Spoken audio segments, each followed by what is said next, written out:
اسلام کی سب سے بڑی عید اس کے ایام،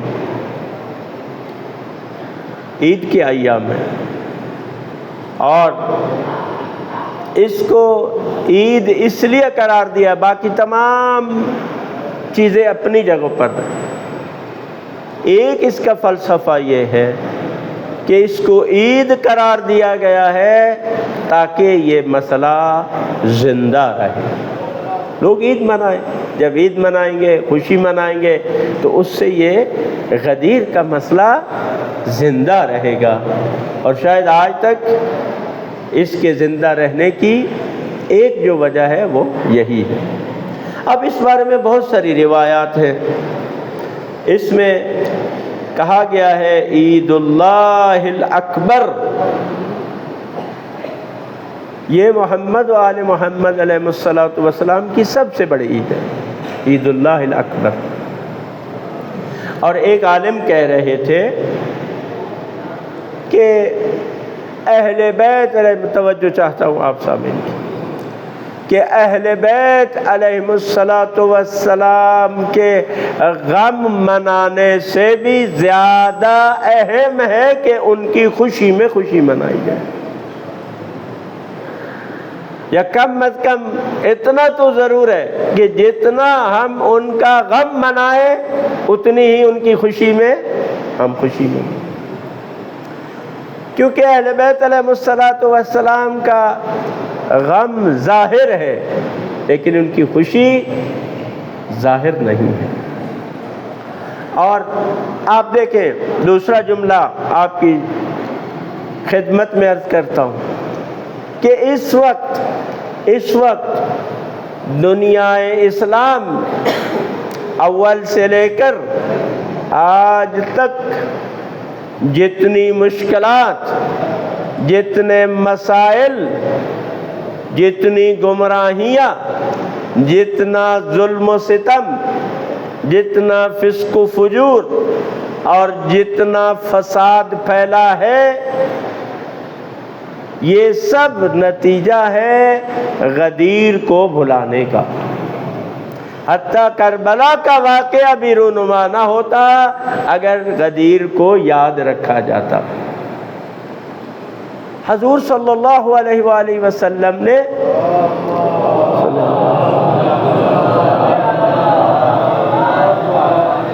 غدیر کو یاد رکھنے کے لیے اور مسلمانوں کو ذہن نشین کرانے کے لیے اتنا بڑا اہتمام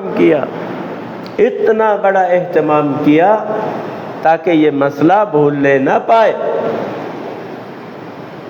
آپ دیکھیں حج ہو گیا، تمام احکامات پر عمل ہو گیا، ہر ایک مسئلہ حضور نے ان کو بتا دیا، منا میں خطبہ دیا حضور نے، طولانی تفصیلی خطبہ، ایک ایک حکم حضور پاک نے بتا دیا، منا میں خطبے دیے، ایک ایک احکامات بتا دیے، کر کے دکھا دیے۔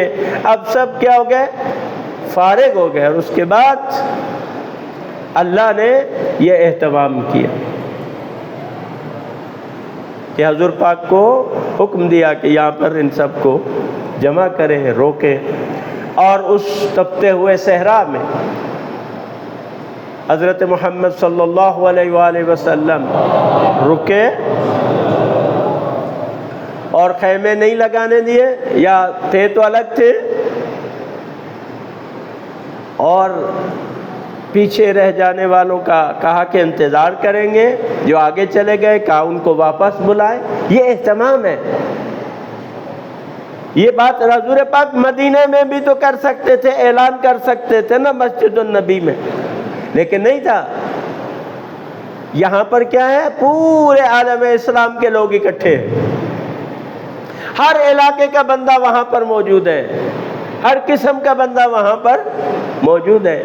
ایسا اجتماع جس کے بارے میں کہ 1,24,000 کے قریب افراد اس مجمع میں موجود۔ کوئی اس زمانے میں آپ دیکھیں جہاں آبادیاں کم ہوتی تھی، یہ کوئی کم اجتماع نہیں ہے۔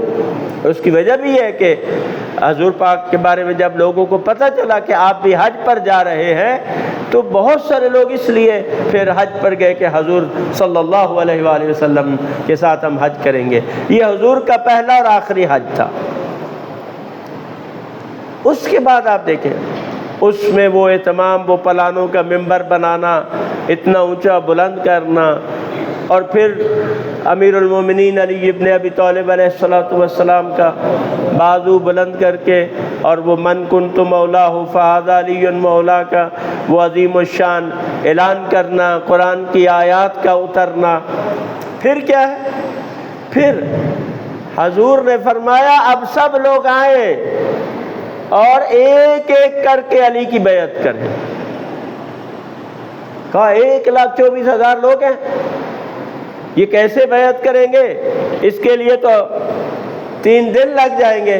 آپ نے فرمایا کوئی بات نہیں، جتنے دن لگ جائیں لیکن ایک ایک کر کے آئیں اور آ کر علی کی بیعت۔ 3 دن وہاں پر رہے، بیعت ہوتی رہی، اور امیر المومنین علیہ السلام وہ مبارکبادیاں وصول کرتے۔ یہ کیا اہتمام ہے بھائی؟ کوئی بندہ نہیں رہ جائے جس نے بیعت نہ کی علی ابن ابی طالب علیہ السلام۔ خواتین کا کیا کریں؟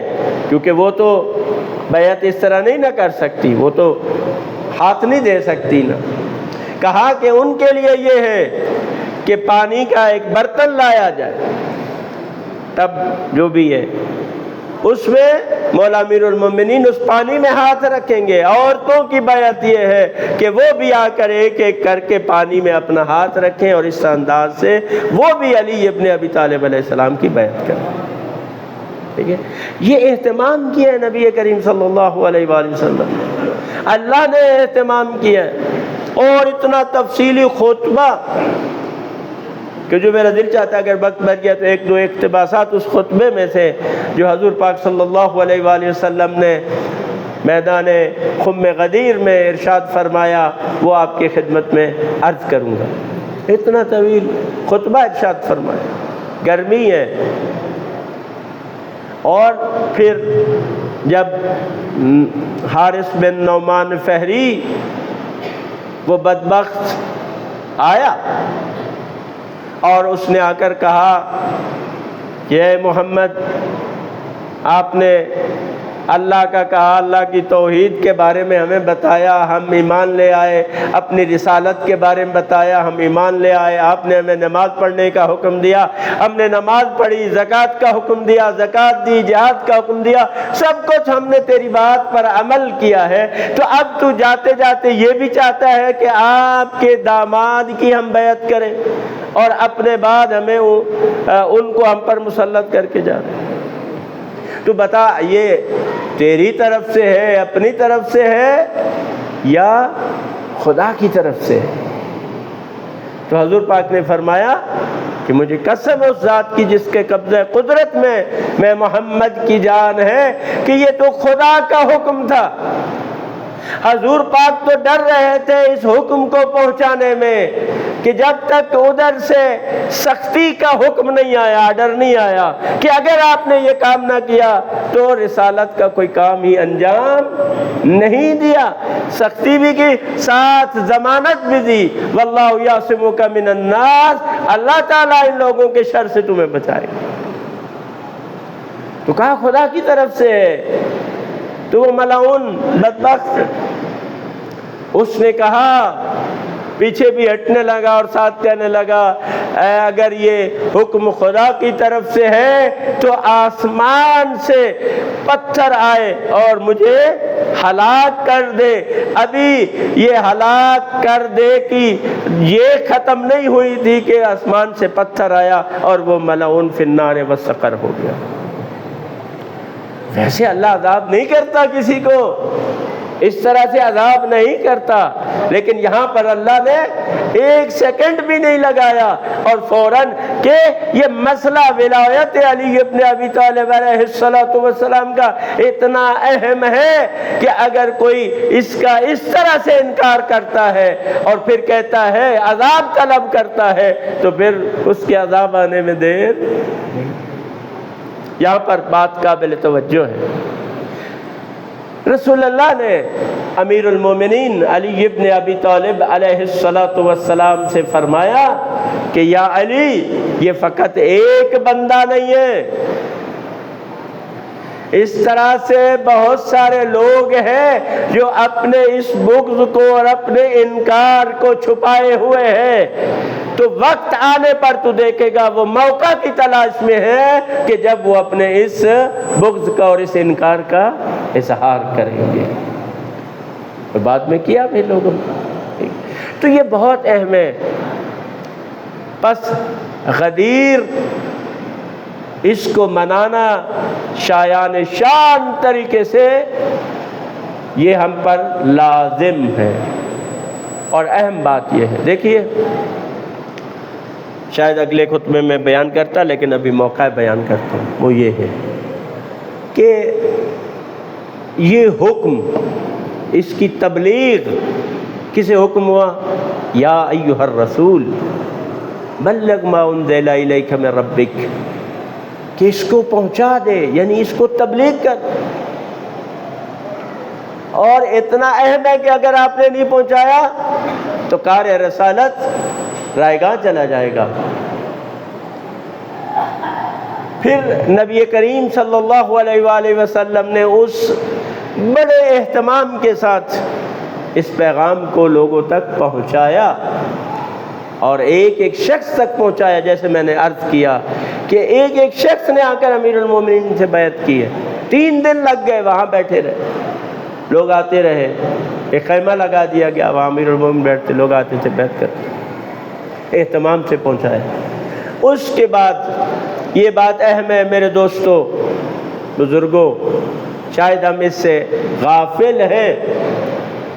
رسالت مآب نے اپنے خطبے میں ارشاد فرمایا، الا فلیبلغ الشاہد الغائب، کہ اب اس پیغام کو پہنچانا اور اس کی تبلیغ کرنا ہر شاہد جو موجود ہے اس پر ہے کہ وہ جو نہیں ہے ان تک پہنچائے۔ اور پھر اگلا جملہ آپ نے فرمایا کہ ہر والد پر واجب ہے کہ وہ اپنی اولاد تک اس ولایت کے پیغام کو پہنچائے۔ تو آج یہ میری اور آپ کی ذمہ داری ہے اس ولایت کے پیغام کو پہنچانا لوگوں تک۔ یہ اتنا اہم مسئلہ ہے کہ اس کی تبلیغ اتنی اہم ہے، لہذا یہ غدیر کوئی معمولی چیز نہیں ہے۔ اس کو منانا یعنی اس کے پیغام کو پہنچانا ہم سب پر لازم اور واجب ہے۔ علماء تشریف فرما ہے، پوچھیں فلیبلغ کا کیا مطلب ہے؟ واجب ہے، صیغہ امر ہے، تو صیغہ امر کیا کرتا ہے؟ وجوب پر دلالت کرتا ہے، یعنی وہ کام کیا ہوتا ہے؟ واجب ہوتا ہے۔ تو یہ کام ہمارے اور آپ پر واجب ہے۔ اب آپ میں سے دیکھیں کتنے ہم میں سے کون کون اس پیغام کو پہنچا رہا ہے یا نہیں پہنچا رہا؟ اہم مسئلہ ہے۔ لہذا میرے دوستو، اس پیغام کو اس دن پہنچائیں، اپنی اولادوں تک پہنچانا واجب، دوسرے لوگوں تک پہنچانا ہمارے لیے واجب، اس کی تبلیغ ہمارے لیے واجب ہے۔ فلیبلغ، تبلیغ کریں، اس پیغام کو عام کریں، اس غدیر کو عام کریں۔ کوئی کہے کہ یہ تو پرانا مسئلہ ہے، نہیں بھائی میرے، یہ پرانا مسئلہ نہیں ہے، آج کا مسئلہ ہے۔ آج اگر آپ دیکھیں کہ دنیا میں جو بھی فساد ہے، فسق و فجور، ظلم و جور، اس کی وجہ کیا ہے؟ اس کی وجہ یہ ہے کہ غدیر سے لوگ منحرف ہوئے۔ آج داعش کس نظام کی پیداوار تھی؟ وہ کون سا نظریہ تھا جو داعش کو وجود میں لے آیا؟ اور آج کل تو طالبان کافی بہتر ہو گئے ہیں، ورنہ ایک زمانے میں آپ طالبان کو دیکھتے، وہ امیر المومنین کے کنسیپٹ، وہ سب چیزیں۔ تو یہ کس کی پیداوار ہے؟ یہ غدیر سے جو منحرف ہوئے، یہ ان کی پیداوار ہے۔ آج آپ دیکھیں بالکل سمجھنے والی بات ہے۔ آج غزہ میں جو کچھ ہو رہا ہے وہ بدترین ظلم ہے، اور پورا عالم اسلام خاموش ہے۔ بلکہ جنگ کے بعد بہت سارے اسلامی ممالک نے اسرائیل کے ساتھ اپنی تجارت کو بڑھا دیا ہے۔ ایک بھی کوئی مسلمان حکمران سوائے 2-3 کے، باقی آپ دیکھیں کہ خاموش۔ کیا ظلم ان کے بچوں پر، عورتوں پر۔ آپ کبھی ان کی ویڈیو دیکھیں، یقین جانے میں نہیں دیکھ سکتا، اگر کوئی اس قسم کی ویڈیو ہوتی میں نہیں دیکھتا۔ یعنی اس قدر وہ دردناک مناظر ہیں، اور مسلمان خاموش ہیں۔ لیکن کیا ہے، وہ جو مسلمان بھی نہیں ہے، وہ نوجوان لڑکے لڑکیاں یونیورسٹیوں میں پڑھتے ہیں، وہ امریکہ میں، کینیڈا میں، یورپ میں، انگلینڈ میں لاکھوں کے مظاہرے کرتے ہیں۔ بلکہ ایسا ہے کہ اگر یونیورسٹی کا کانووکیشن ہو رہا ہے، ڈگریاں لے رہے ہیں، تو ڈگری لیتے ہوئے وہ فلسطین کا پرچم بلند کر رہے ہیں، وہاں پہ آپ دیکھیں۔ لیکن ادھر یہ سارا عالم اسلام کیوں اس ظلم پر خاموش ہے؟ کیونکہ انہوں نے دین غدیر سے نہیں لیا، غدیر کو انہوں نے فراموش کر دیا۔ لہذا یہ آج کا مسئلہ بھی ہے، اور اگر غدیر کے پیغام کو عام کیا جائے اور غدیر کو نافذ کیا جائے تو غدیر کا نفاذ وہی عالمی عدل و انصاف کی حکومت ہے جو امام زمان علیہ الصلوۃ والسلام کے دست مبارک سے قائم ہوگی۔